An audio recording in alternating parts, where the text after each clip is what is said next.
Good afternoon, everyone. We welcome you to the first speaker session of the Ashoka Entrepreneurship Club.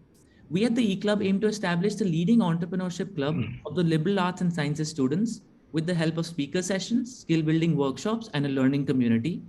We are super excited to welcome our speaker for the day, respected Sumeet Mehta, who is the co-founder and CEO of Lead School.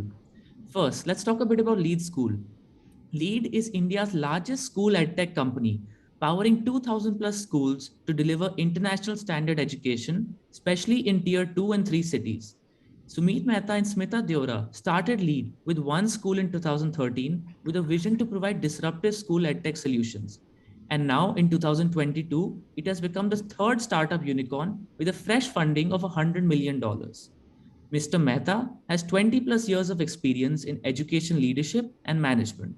Previously, he has served as the CEO of ZLearn and led Australia, Southeast Asia, and India businesses for Procter & Gamble. Sumeet Mehta is also an alumnus of IIM Ahmedabad and PEC Chandigarh. Joining him today are Mr. Rohit Thakur and Ms. Brishti Srivastava. Mr. Thakur is the Chief Human Resource Officer at Lead. He has previously served as the head of HR at Paytm, Accenture, and Microsoft. Ms. Srivastava is the VP of Talent Acquisition and Branding at Lead. She has immense experience leading talent acquisition at White Hat Junior and Ola. Now we'll be starting the meeting with Mr. Mehta and the Lead team sharing their insights and journey, followed by a question answer session.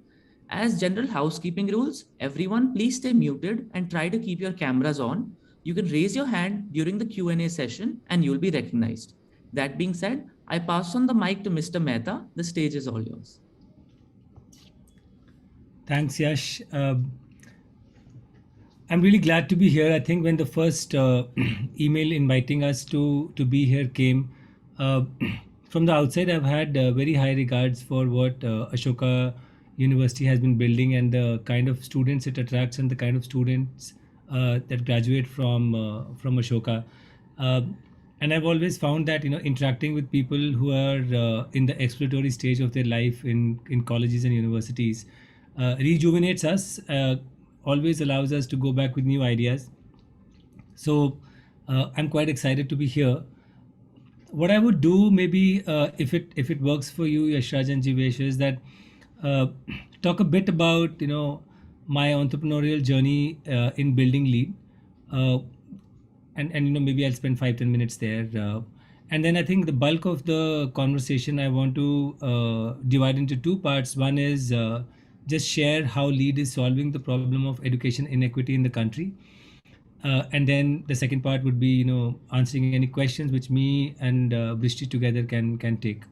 So if that works, maybe I'll start. I think a large part of the reason why we are doing what we are doing has to do with two things. I think one, the place I was born. I was born in a small town, Pathankot in Punjab, and I think for the first 18 years of my life, it was blissful because I thought, life was good, schooling was good.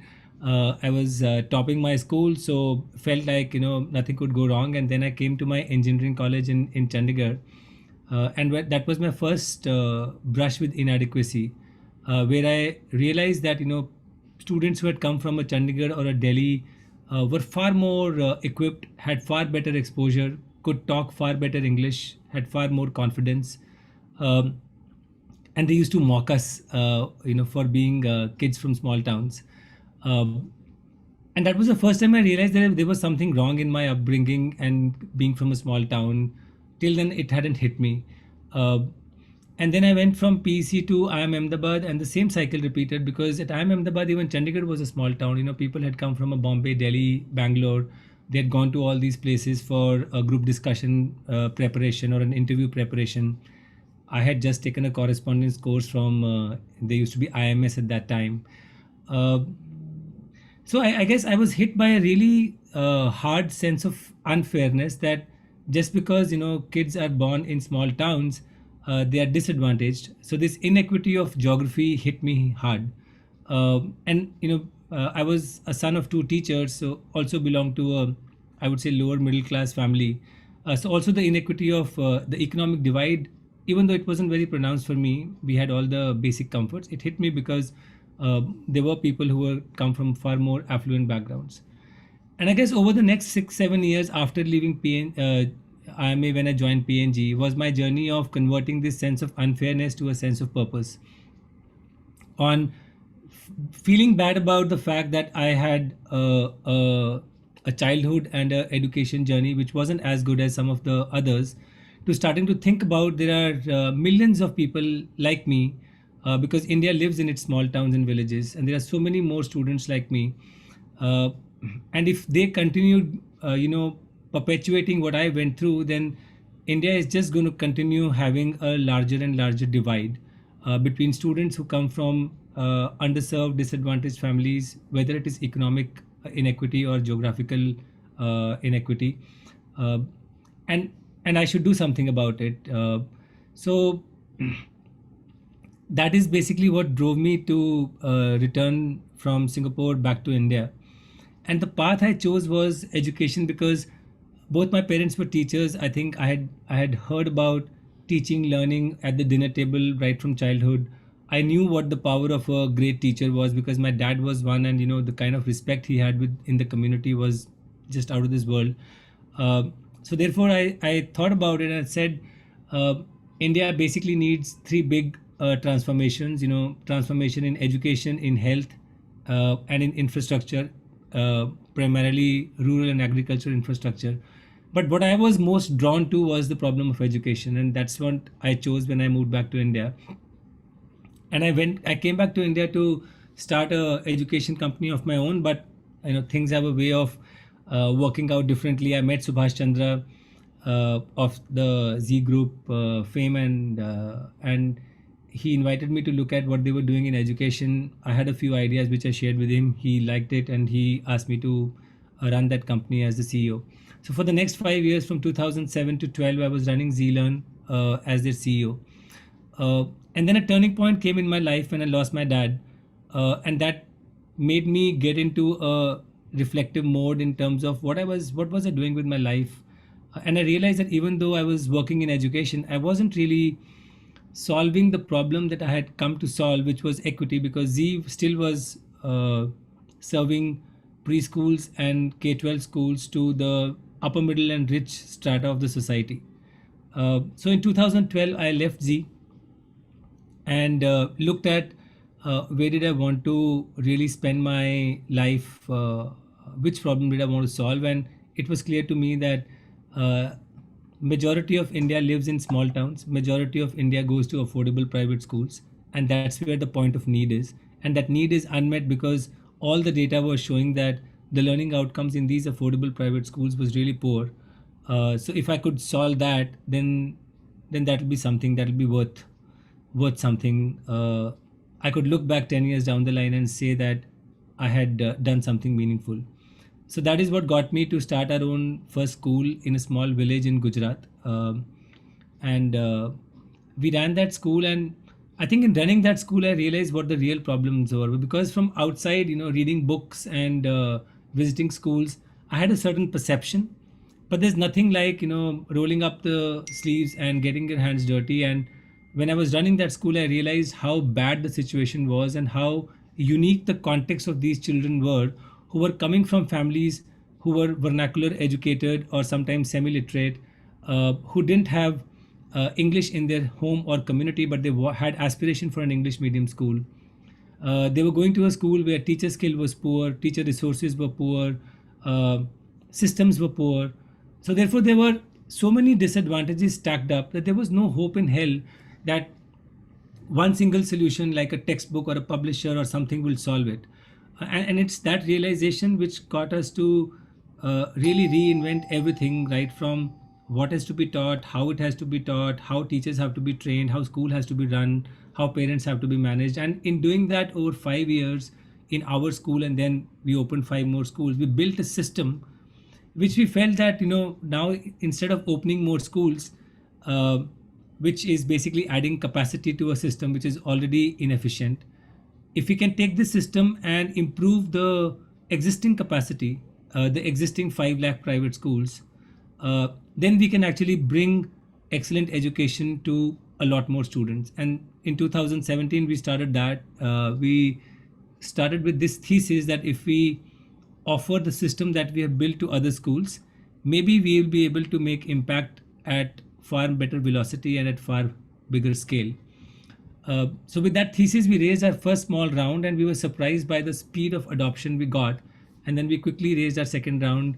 Uh, and from 5 schools in 2017, we're now working with 5,000 schools. So in the last 5 years, we've gone from 5 to 5,000.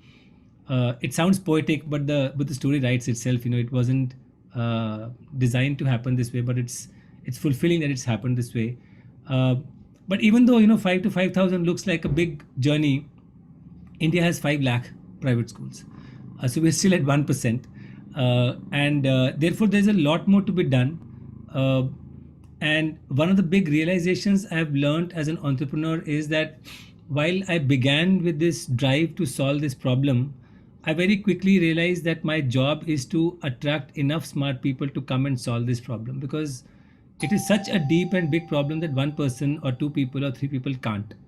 There's got to be hundreds of us in an organized way attacking and solving this problem, because it affects some 260 million students. That's I mean, by itself, it's the fifth largest country size, the number of K-12 children in the country, 260 million, right? So if I have to solve this problem, I can't do it alone. So my job now becomes to create a vehicle that other people can come and drive to solve this problem, even beyond ourselves, because I don't think in our lifetime we'll be able to solve it. This problem is going to outlast us. But if we create an organization, that organization will outlast the problem. Uh, so that's the switch I have experienced in my entrepreneurial journey, and this is where we are today. Uh, 5,000 schools, unicorn status are, in my mind, very small milestones, because the endeavor we have taken or the problem that we've solved is 100x bigger than where we are. So that's what I'm looking forward to. Uh, I'm going to pause. I think this was, like I said, the first 10, 12 minutes of the entrepreneurial journey. Maybe I'll now switch to how LEAD is solving the education problem in the country. I have a few slides, so let me just share those slides and then talk you through it. I have 20 minutes for this, right, Yash? Yes, sir. Yes, sir.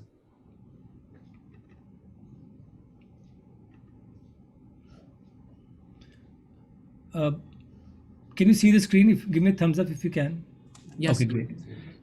So I guess some of this you guys might be aware, or some of it you might not be. But I just want to give you some context that if you look at it, like I said, India has the largest number of school-going students in the world. 270, 266 million.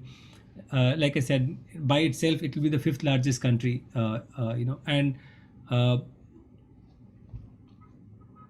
if you think about the nature of the opportunity and the scale of the challenge, it's mind-boggling. 266 million children going to school, and hardly 2 to 3 million, in my estimate, getting good quality education. Some of them are in this call. Right?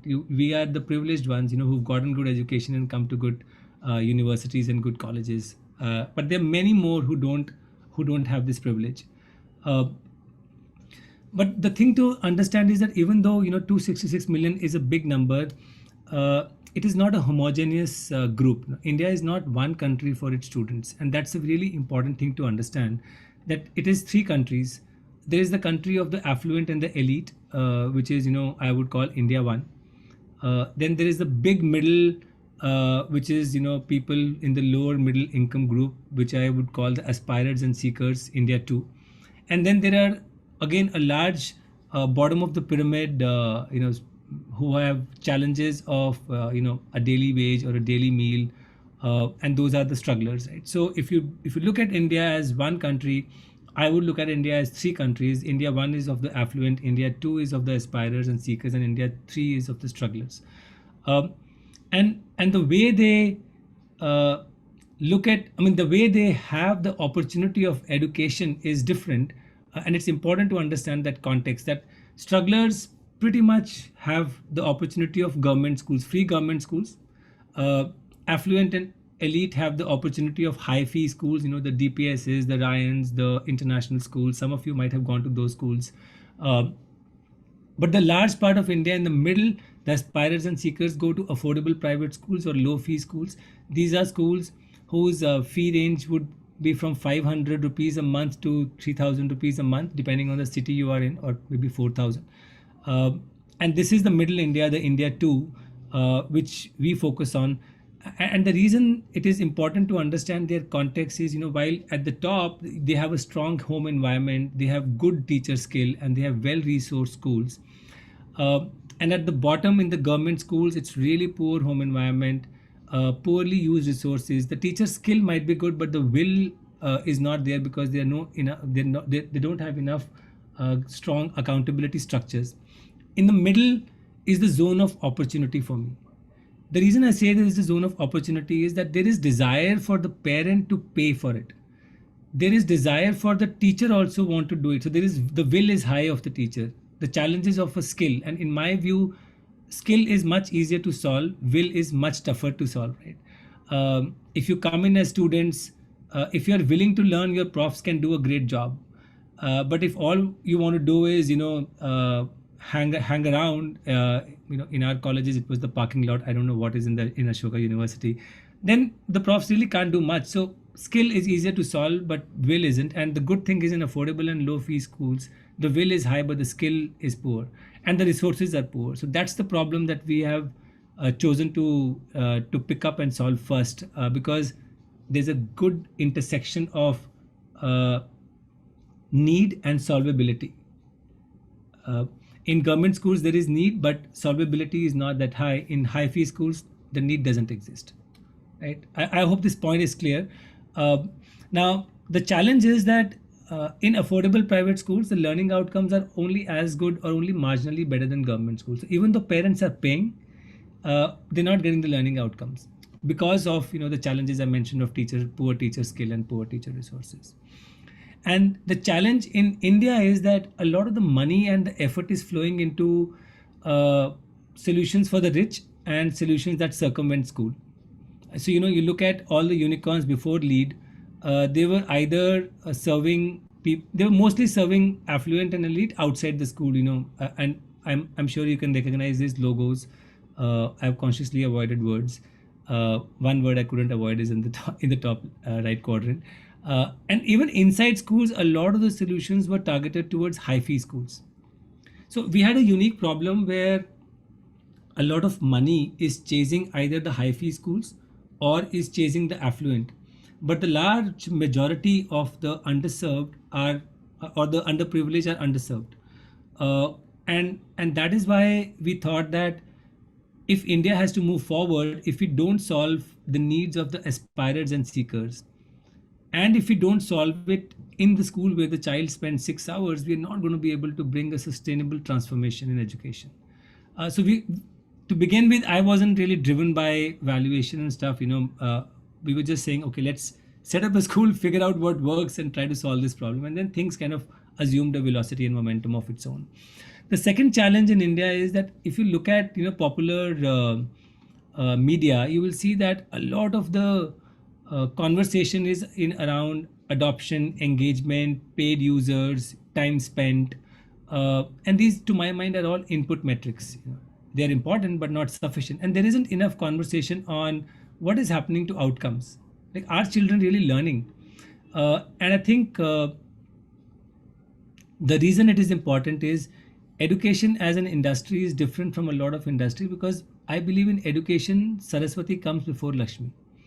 If you're not delivering learning outcomes, if you're not delivering good learning, then fees won't come, revenue won't come, and valuation won't come.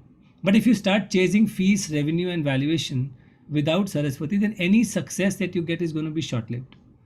And I think this simple formula of Saraswati preceding Lakshmi, I mean, it's a Indian mythological metaphor, but I'm sure you all understand it, even if you don't subscribe to it. Has been very important for us to keep in mind as we are solving the problem of education. And that is why, if you look at it, schools are critical, because a child spends 6 hours every day. I mean, you are spending, I'm assuming all of your hostelers, you're spending the whole day, and maybe online, because of online you might be at home, but hopefully.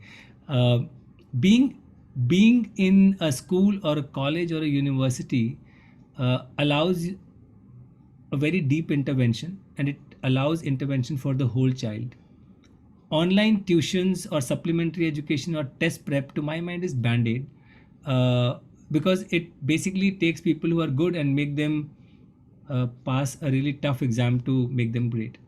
But I don't think it solves the fundamental conceptual understanding or contextual understanding or social emotional development or uh, life readiness that a school or a college can do. And therefore, if we have to bring sustainable advantage, schools are critical. Hence, School EdTech.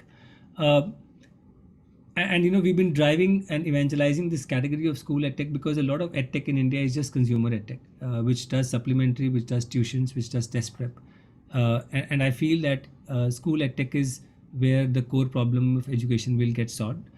Why school edtech? Three important words: schools require upgradation for teacher skill. Individual schools are small, so they don't have individual capacity for innovation, and a school by itself is a complex ecosystem. So a consumer mindset of B2C, which is beam a class, will not work because there are multiple stakeholders in a school. So it's a complex ecosystem to solve for. So therefore, if we don't upgrade schools, we're not going to be able to move the country forward, and it requires significant upgradation. Similarly, the ed part requires upgradation, and it requires the 5 C's. What do I mean by 5 C's? Education has to be connected to life. It has to be connected to previous learning. It has to cater to all the learners in the class and not just the toppers. It has to be contextual, and it has to be concentric. Concentric means it has to move from one to many to one to one, right? And unless education in our country upgrades by the 5 C's, we'll continue to have these results. When we did PISA ranking, India was 72 out of 73 countries. It's a matter of national embarrassment, and that's why we stopped taking the test. We chose to avoid the problem versus solve it. And similarly, ASER tells you every year, that how many students in grade 5 can't even do grade 3 math, and how many students in grade 5 can't even read grade 3 text. So the 5 C's are a way out of this quagmire. And last is tech, school edtech. Tech, I think, is critical to reimagine schools at scale. And the role that tech has to play is empower teachers, not circumvent them. Empower learning, transform learning from the 40-minute lectures that we're all used to in classes to multimodal learning, and transform this whole imprisonment by the books, that whatever is in the book is the syllabus. But we have to move to a world where a book is just a resource in the larger gamut of a student's learning, right? So I'll now come to how we are solving it, and that's why school edtech is what LEAD is driving, with the mastery guarantee that if a school takes up LEAD, then we can guarantee that the learning outcomes in that school will improve. And that's a pretty bold statement to make, versus everything else that was happening so far was, you take my book, you take my smart class, you take my teacher training. But those are all inputs, right? For somebody to come and say, you partner with me and I will deliver the learning outcomes and that's a guarantee, was pretty radical in the school edtech system. And that's what LEAD has been driving. And how it does it is through an integrated school system, because we realize that school is a complex ecosystem. So unless we solve for the curriculum, unless we solve for pedagogy, unless we solve for scale, and unless we solve for all stakeholders, we're not going to be able to have a solution that really brings in fundamental change in a school. And we weren't satisfied with just giving some piecemeal solution to a school and just perpetuate the status quo. So this integration of curriculum, pedagogy, tech system, and all stakeholders is critical to the transformation that LEAD is able to bring. And it's not just me saying it, the results have been phenomenal. If you look at English, we have a program called ELGA. ELGA is English Language and General Awareness. So students are able to accelerate their English learning. When they come to a school, they have 1.7 years of gap. What that means is a grade 5 student is at a grade 3.5 level. And we are in 2 years able to bring them to grade level. And that's magical for a student in an English medium school, because now he can or she can read math and science and social science in English. Otherwise, they had to just continuously translate or commit it to memory. And similarly, in math and science, in a class, only 30%, 29% students were above the 70% mark. within 6 to 1 year of lead implementation, 70% students go above the 70% mark. So it just changes the class composition where more people are understanding. And even teachers get transformed. When they begin, they are at a 2 out of 5 teacher proficiency level. In a year, they move to 4 out of 5 proficiency level. And it shows in the teacher NPS. NPS is a tool, I'm sure you guys know, Net Promoter Score, which is the difference between promoters and detractors. So that really has meant that we solve at an individual student at a school level, which is good, but to be able to solve it at a scale is what is fulfilling. Working with 5,000 schools, 2 million students across 500 cities gives us now the opportunity to really bring this transformation at scale. And imagine, if even if 25 million out of the 250 million students are able to get access, uh, my hope is that they will then become catalyst for further change. And that is what we want to do, which is bring Indian schools to a level where they can be at par with international schools across the world, and therefore bring the human capability of India up at a level where Indian students are at a level at par with the world. And then the explosion of human talent that will happen will have profound effects on the future of our country. So that's the dream, that's the mission, that's what we are working on to transform schools, because we know that if we transform schools, we'll transform India. I'm going to pause now and see if you have any questions. I'm happy that I was able to stick to the 30-minute timeline. So yeah, back to you, Yash. Sure, sir. So I'll open Jivesh here. He's going to moderate the questions. Jivesh? Yeah. So it was great. It was very inspiring to hear lead, especially because India is one of the countries with highest percentage of disposable income spent on education. So in India, we consider that education is the highest ROI investment. So like one point you mentioned is that there are a lot of vanity metrics that are being used by different platforms that are there to measure their impact. So very interested to know that how is lead measuring that. How is lead measuring its impact? Is it the improvement in test scores of student, or is it something else? How does lead measure that they are really delivering on the journey that they started? Uh, that's a great question, Jivesh. Broadly, there are three ways we look at how do we measure uh, like visible evidence of student learning. One is the traditional measure of marks. What we have tried to do is we have standardized assessment so that teachers can't teach to test. So based on the NEP, based on the NCF, we've built standardized assessments, which are across these 5,000 schools. So it's easy to see the variation also. And what we do is we look at a starting level where when a school partners with us, we measure the students' beginning level, which is called the beginning of year assessment. And then we measure middle of year and end of year. And the delta tells us the growth that students are achieving. So that's the first part. Right? Second is we create opportunities for students to practice and demonstrate their learning through student-led conferences. So every child in a lead school will participate in at least 2 to 3 student-led conferences in a year, where they will become teachers and invite their parents, where they will actually teach. So what that does is it gives evidence to the parent that their child is learning, and it gives an opportunity for the child to practice their learning. So the student-led conference is a great way of students to demonstrate their learning.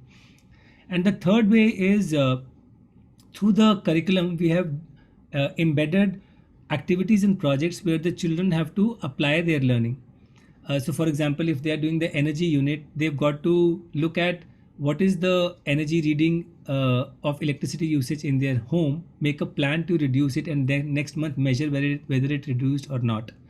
If they are doing the food unit, they would look at what is the current basket of food in terms of nutrient usage, is it balanced or imbalanced, and work on a plan to make it balanced. So just getting learning out in the market. If they're learning addition subtraction, they will actually run a shop to practice the subtraction and addition, which happens when you do change. And it's an intersection of the unit of currency with the mathematical operations. So there's a lot of application built in, which then gives both students and parents and teachers evidence that the students are able to put their learning into practice. So these are 3 tracks that we use to see whether learning is happening or not. The first one is quantitative, the other two are more qualitative. Right. I'll hold on my questions for now on. There are a lot of other questions. So we'll start with Amish, followed by Abhigyan, followed by Andre. Amish, you can go ahead. Great. Thank you so much for this. And I think there were two things what you mentioned which I resonated with a lot. The very first thing was the problem with the small town and the big town gap. I think that is something what I've really felt when I came to Ashoka. I belong to a small town. When I came here, I actually saw what was the difference between me coming from a small town versus people who are coming from the affluent cities. The other thing, what I really figured out that the education system today needs that we build human capital so that it works in the development of the country in the longer term. And for that, what I personally believe that there is a huge information gap between the students. So I was earlier involved in one of the startups, which we tried solving a similar problem in which uh, if we really ask the students in a lower town, in a less affluent town, what they want to do in their life, they want to do a lot, but they do not know how to do it or what to do it. This is the very first problem, the information asymmetry. So people in Mumbai and Delhi, they would know much more than what people in less affluent cities would know. And second, the gap, what I really feel, which even now, none of the startups or any other ventures are planning, is the problem of skill building. I think a lot of this might be a very vague question in itself, but if really seen that all of us have some of these other special skills which we grow up with and which we want to develop, but a lot of times we do not get impetus enough to work towards that area, and that skill building stops, and very few people like us can pursue that skill. So has lead school ever thought going in that direction as well, or that is a very different goal which lead school would not want to get into right now? Amish, excellent question, and I'm glad that we have a shared history in terms of coming from small towns. Uh, I think the simple answer to your question is that uh, no one knows for sure what students would need in the future from a knowledge standpoint, but we know what they would need from a mindset and skill standpoint, because ultimately, if you are able to deal with ambiguity, if you are able to uh, self-regulate, and if you are able to work with people well, you will be able to do well in most situations that life would throw at you, even in the future, right? Now, our curriculum, unfortunately, is very content based. It isn't skill and mindset based. So, at LEAD, what we have done is that mindset and skill is not a different subject, right? It is in the pedagogy of how the content is taught and how the content is applied. So at LEAD, the value that we try to embed in schools is growth mindset, which is you take charge of your development through effort, through putting in effort. It isn't that somebody is born smarter or somebody is not. It is that with effort you can build smartness, right? Uh, the second value that we build is being the cause, which is in any situation, how do you assume agency to solve it versus blame others? And the third value that we try to build in students is the value of integrity, which is no gap in the say do ratio. If you say something, you do it. If you do something, you are upfront. And if you think about it, these three are fundamental values and mindsets. If students develop it, then they will be equipped to stand up and solve any situation, right? And this is embedded in the curriculum and pedagogy. It's not a separate subject. So the way in which they learn, in the way in which the curriculum gets transacted, it is built in. And our hope is that through this we are able to develop students who grow up to be capable adults, responsible citizens, and good human beings. I mean, those are the three things which Gandhiji said, is the purpose of education. So we're trying to do that. Information asymmetry, I don't think we have solved fully today. We do it in a few ways. We have things like Lead Masterclass, where people like, a Chetan Bhagat, a Sunil Gavaskar, a Saina Nehwal, all these celebrities who otherwise would be inaccessible to, our students, will come and interact with them on specific topics of storytelling, public speaking, fitness, And here we are trying to bridge the gap between what is accessible to a small town student versus a metro student. But I think there's more to be done there, if you ask me honestly. Great. Thank you so much. Anugre followed by Abhigyan followed by Anugre. Also, since we have a lot of questions, it's a request to keep your questions to short and precise, like 1 or 2 line of questions, so that everyone can be accommodated. Abhigyan, go ahead. Yeah. First of all, thank you so much, sir, for a very insightful and more inspiring session, actually. So my question is, generally, it's believed to be difficult to have a noble motive in mind, like a social motive in mind, while also working towards building a for-profit company. So how exactly is Lead School and you personally sort of reconciling those two aims and working towards a scalable social venture, essentially?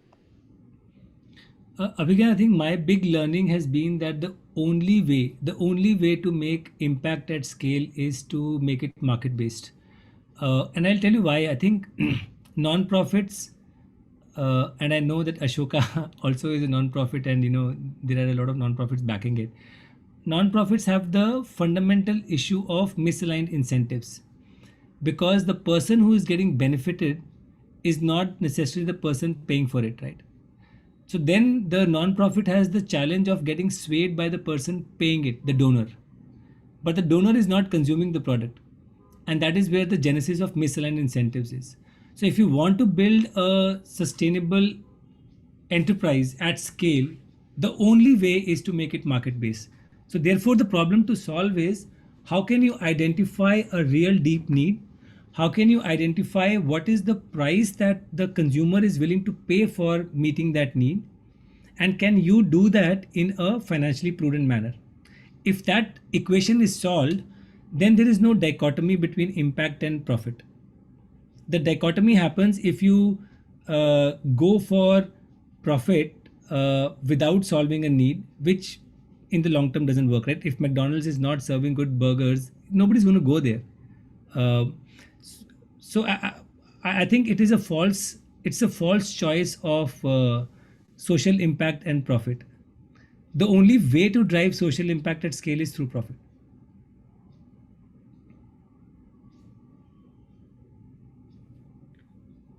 Thank you, Sumeet. Anugre followed by Himasima.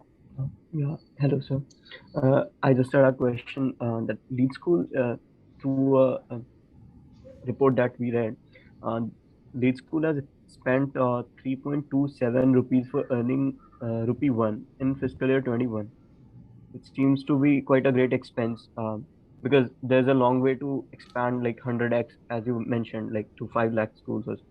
So how do you justify this, considering achieving profitability, so that you keep on going, you keep going to do some good work? Thanks, Anurag. Anurag, you've done cost accounting? No. Okay, so I'm going to maybe spend 1 minute on cost accounting and then answer your question. See, ultimately, the way it works is that if your variable cost is lesser than your price, you make some contribution, right? And then you use that contribution to basically defray your capital expenses. That's how cost accounting or basic cost accounting works. So the trick in a startup is to get your unit economics right, where your variable cost has to be less than your revenue. A lot of e-commerce and other companies which have given startups a bad name, their variable cost is bigger than their revenue. So they are a negative margin business where every unit they sell costs them money, right? If that is the issue, then there is a fundamental problem. In our case, every school we onboard or every student we get, we don't lose money there. The reason why the financial accounting shows 3.27 rupees spent for everyone is that fundamentally we are getting a really small part from a school, from each school. But when these schools become large enough, our initial capital investment of building this massive system of innovation has to get defrayed over far bigger number of schools. Right? So this is a question of, when you design problems, when you design solutions for scale, till you achieve that scale on a fully loaded basis, you will see a loss. But the good thing for us is, on a variable basis, we're actually positive. So therefore, there isn't any question on the sustainability of the enterprise. The only question is the velocity with which we'll achieve that scale for break even. I hope that answers the question, Andre. Hema Sima followed by Prakhar. Also, we have Mrs. Srivastav on the call. So please feel free to address your questions to her as well. Thank you. Thank you, sir, for coming. My question is, lead is a very mission-driven approach to business, and you have a huge problem to solve. For that, you need people who are not just motivated by money, but you need people who are motivated by something more, motivated to solve the problem that you're talking about. So, how exactly are you thinking of hiring people and getting the right people in the right places to solve this huge problem? Uh, I think I'll give you my answer, and then I'll invite Prishti if she wants to add anything. Uh, Hema, you actually hit the nail on the head that at a company like Lead, it requires an intersection of two things. One is capability, and second is intent. So both the head and the heart are needed. If there are people who only have capability, people who we sometimes call insufferable a-holes, right? Then they won't succeed for long because they will just be very mercenary in the pursuit of growth. Uh, and I think that is required, but that's not the only characteristic. If a person doesn't have the desire to make impact, do meaningful work, do good, then they don't succeed for long at Lead. So the right people, who are good for Lead are people who are really capable in whatever they want to do, and people who want to do good work and meaningful work. Though that intersection is important. Brishti, would you want to add anything to this? Yeah, so yes, absolutely agreed with what Sumit said. Essentially, I think what we look for in people is skills coupled with aspirations, coupled with high ethics. Needless to say, we obviously would be happy if people are aligned to the kind of vision or the mission that we are working towards. And then it becomes easier as a job, because then it becomes something that you yourself enjoy and you'll be able to contribute far more to. So that's the kind of breed of people that we look for. And we understand that it's a limited market in terms of the talent available from an experience and skill standpoint. But then, and hence we are willing to invest in people who come with the right kind of thought process, who come with newer ideas, who can impact this industry, who can probably throw light and share some newer ideas, which can help eventually the organization grow and solve the problems that we are trying to solve. So I think that's in a nutshell that probably I'd like to add beyond what Sumit has already said.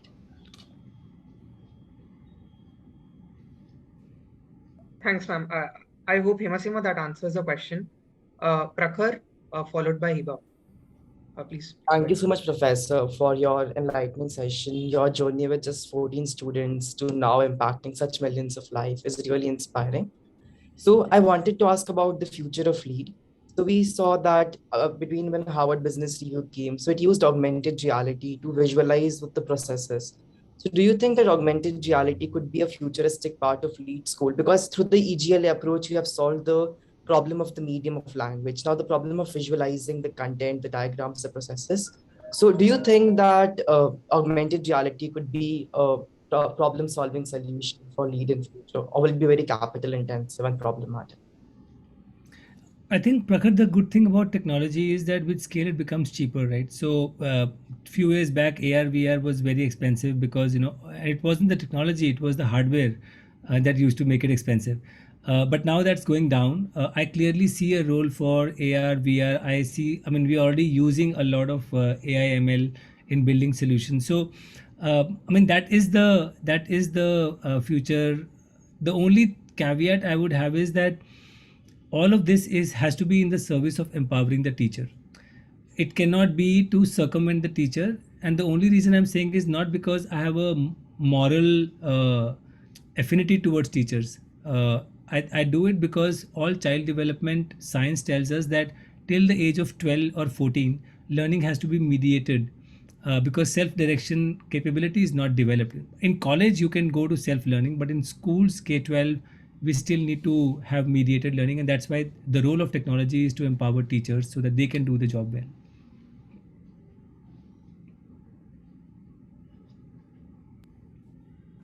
I hope that answers the question, Trickle. Yes, Yashraj. Yeah, we have a long list of questions. There's a lot of interest. So yes, we'll go with Hiba next. Right, so I'll keep my questions short. I have basically two questions. One about the model. So I just wanted to know sort of how dynamic and flexible is this model? And I'll tell you in what context I'm asking this. For example, a school wants to personalize a certain part of the education. How much autonomy sort of do they have to do that? And how fast can you sort of implement maybe new subject areas, let's say a topic like climate change? And secondly, I had a question a little more on the personal front. I've seen that we sort of have a great passion, ambition towards a certain thing. And once you start getting into solving it, and obviously in the beginning, you cannot see the impact on such a large scale, that passion sort of starts to dwindle. So, how do you sort of keep that passion alive? Yeah, those were my two questions. Thank you. Hiba, the first one is simple. I think the way we have built the system, there is flexibility in terms of the degree of learning depth that you want to create, the pace that you want to move, even things that the teachers skills that they want to build in delivery of the learning plan. Uh, Secondly, the technology that we built also allows us to build new curriculums quite rapidly. We transitioned almost all our schools from the archaic computer science to now coding and computational skills program within a year. And now climate change actually for us in the K-12 is not a separate subject. The way we have designed EVS, environmental sciences, to move it from a very egocentric, human-centered approach to an ecocentric, uh, ecological approach, so which then has climate change ethics kind of embedded in it. One of the problem in education is that everything that we want to teach, we think of it as a separate subject, but we have to become integrative in saying that how do we imbue those mindsets and skills in existing subjects, because timetable is the bottleneck, right? On the issue of passion, if your passion is dwindling, then you don't care much about the problem. Passion can't be infused, it has to be intrinsic. At least that's my learning. So if you feel that your passion is dwindling, ask yourself, do you care enough about the problem? And the simplest example I have is, a parent's passion for taking care of their child doesn't dwindle, right? Because they care enough for the problem. So that is the inquiry to have. Thank you so much. Thank you. We'll have Avni next. Okay, hi. My question is that how easy or difficult it was for you to reach out to the schools. You have chosen a very unconventional approach of not doing a B2C thing, but actually reaching out to the schools. So how easy or difficult that was? Because I am also doing an education-based startup, not an edtech though. And the most difficult part for me has been to convince schools to adopt or to go for my services. Avni, it took us, let me think. I think the first version of what we were trying to do, it took us 2 years, and we couldn't get through. So we set up our own schools. The second version, which is the integrated system we offer, took us 4 or 5 months to crack the first school. But once that was done, then the floodgates opened. So yeah, I mean, it's like the typical story of the last hit that broke the rock, but the 99 that came before are equally important. So I guess the only thing I've learned is that if you care enough for the problem, persist, but iterate. Don't persist mindlessly. So if you are hearing a no from the school, the question to ask uh, is the product I'm offering meeting a need that they care a lot about at a price that they can afford? Makes sense. So did you sort of go for building a core team who would do this for you, or how did you go about it? Because again, having a core team, people, that 4 5 people you start with is also another ball game altogether. So in building, I think we began by building ourselves and then had people who would build with us. In selling, yeah, because that was not a skill that either me or Smita had. We had to bring somebody who was our first salesperson, and then that person led a lot of the expansion effort. Thank you. Thank you. We'll go to Prabhav next. Yeah. Hi. Thanks for the session, both of you. So I have three questions. Any of you would take them up. So the first question is, so lead enters into contracts with schools, right? So schools have to pay lead. So how does it trickle down to the students' fees? As in, could you tell us a number as to how much percentage increase do the students have to bear in their fees? And the second question is, so a large part of India resides in the rural areas, right? And the education problem is quite serious in the rural areas as well. So has LEAD ever thought of partnering with, say, government schools, Delhi government schools or something? And my third question is, sir, in your presentation, you mentioned the home environment of students, the aspiring class is not very good, not very conducive to studies. So does LEAD have any solution to solve that problem? Yeah. The first one is easy. I think when a school's fee is 20,000, typically they charge 3-4,000 on top of it for books, workbooks, bag assessment, which is called the bag fee. Or so we don't add fee, we just replace that fee. So lead is a replacement cost. It's not necessarily an additional cost for the students. The second question you asked, I'm sorry, I'm forgetting the second question. Regarding partnering with government schools. Yeah.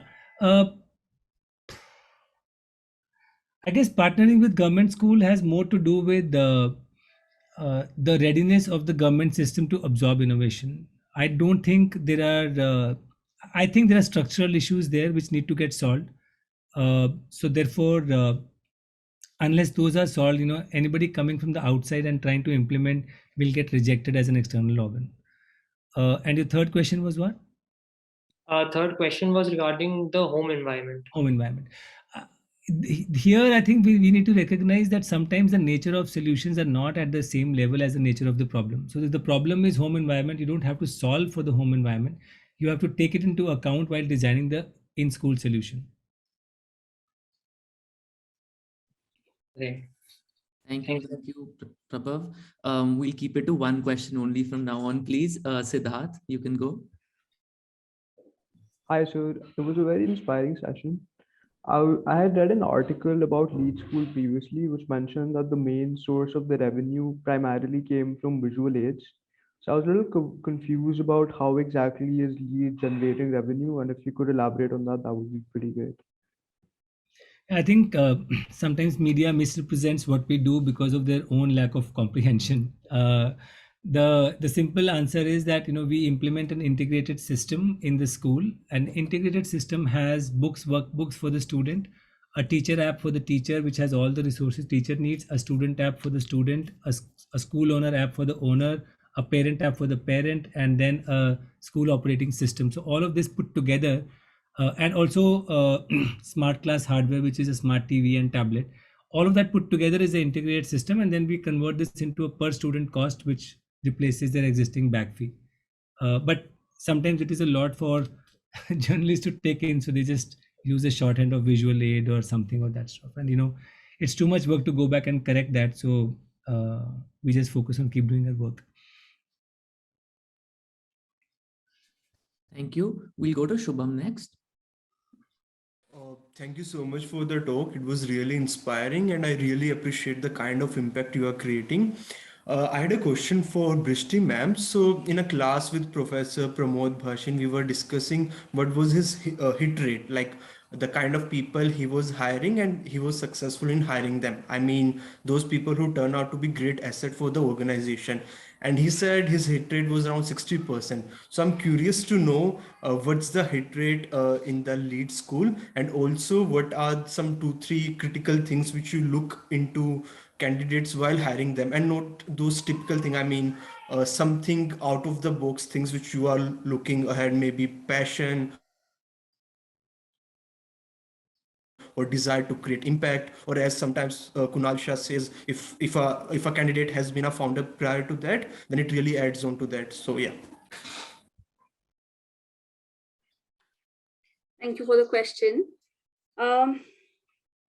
So hit ratio, I'm not too sure what you're referring to. Are you referring to how many people get converted? How many do we select after a bucket of people? Is that the question? Or are you referring to how many become successful after they join lead? Is that the question? Yeah, ma'am, I'm asking how many people become successful after they join the organization.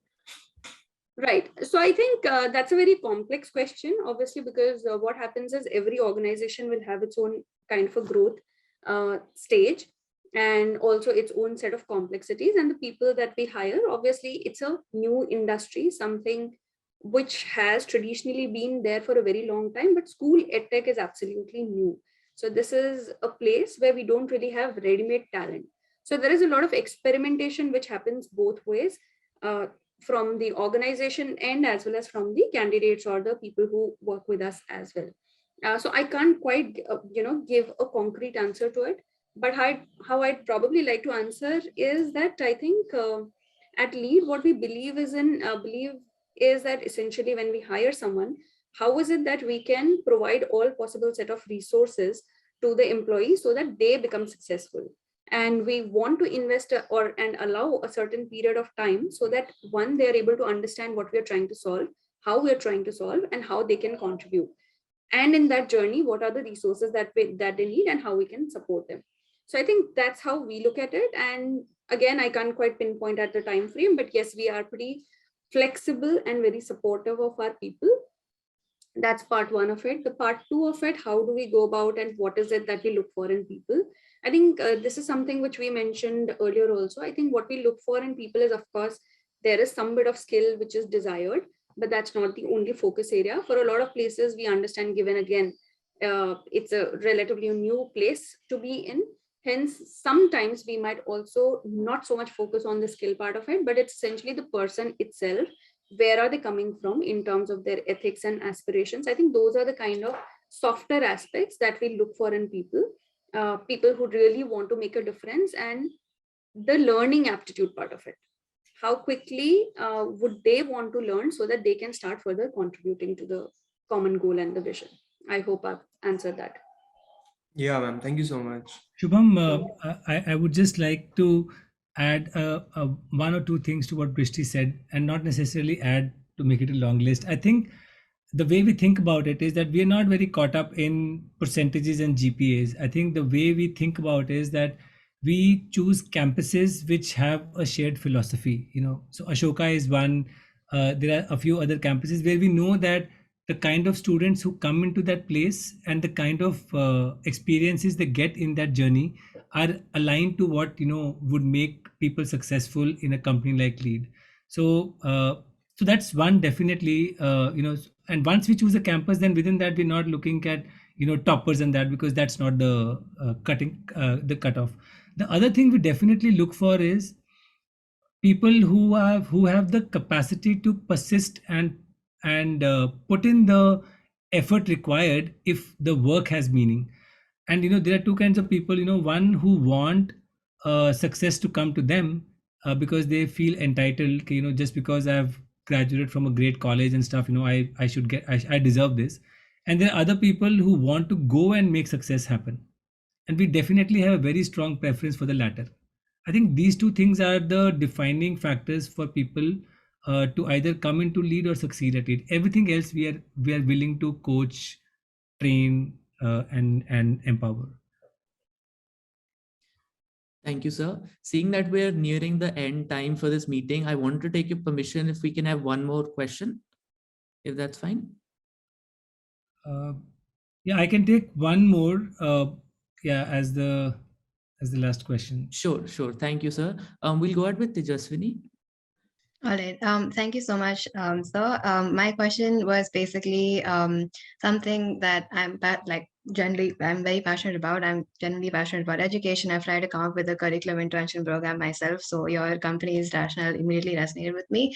But I've studied international curriculum and I've also studied national curriculum, and they stress a lot on independent research skills and critical thinking skills. So I was kind of wondering if your curriculum kind of focuses on imparting research skills and critical thinking skills to students, especially let's say from the middle school all the way to high school. So yeah, that's my question. That's a great question, Tejaswini, and I would say that because we are also anchored at the national curriculum framework, there is some bit of constraint that comes from there, and curriculums like the International Baccalaureate or even IGCSE are better equipped to drive research skills uh, and uh, and so I think what we have done, to our credit, is we have definitely brought in project based learning in middle school and primary. We've tried to ensure that there is high application orientation. Research skills, I don't think we have been able to do it as well so far. There's definitely intent to move in that direction as we create the classroom and the curriculum of the future. But it's a journey. I think I would say on research skills, on a scale of 1 to 10, we are more 5, and we would like to be at 8. All right. Thank you. Thank you so much, sir, for taking out valuable time from your busy schedule and answering all the questions. We'd love to have you on campus sometime to answer more of our burning questions. I'd like to just invite Hema Sima for the vote of thanks. Thanks, Yashraj. First and foremost, yes, we would like to thank Mr. Sumeet Mehta and Mrs. Srivastava from Lead School for taking time off their incredibly busy schedules to interact with us today. Your story has filled us with hope and belief that anything is possible with the right amount of passion, grit, and a sense of purpose. Next, we would like to thank Mr. Ashish Dhawan, who has promptly helped us in getting us in touch with lead executives. Thank you, sir. This talk wouldn't have been possible without Professor Priyank Narayan, who has guided us throughout the journey. Thank you, sir, for your mentorship. The constant support of the InfoEd Center of Entrepreneurship has been pivotal in promoting the event and getting the logistics right. We would like to extend our gratitude to the entire CFE for proactively helping us. I also like to take this opportunity to thank the CDO for promoting the event and helping us get the numbers that we got today. Last but not the least, this event wouldn't have been what it has without the active participation of UGs, YFs, and alumni of Ashoka University. Your presence has truly enriched the learning experience for all of us. An event is only as good as the audience, isn't it? On behalf of the entire E-Club, I hope you have a great day. Thank you. Thank you, everyone. All the best. Thank you, sir. Thank you for joining. Thank you, ma'am. Thank you. Bye-bye.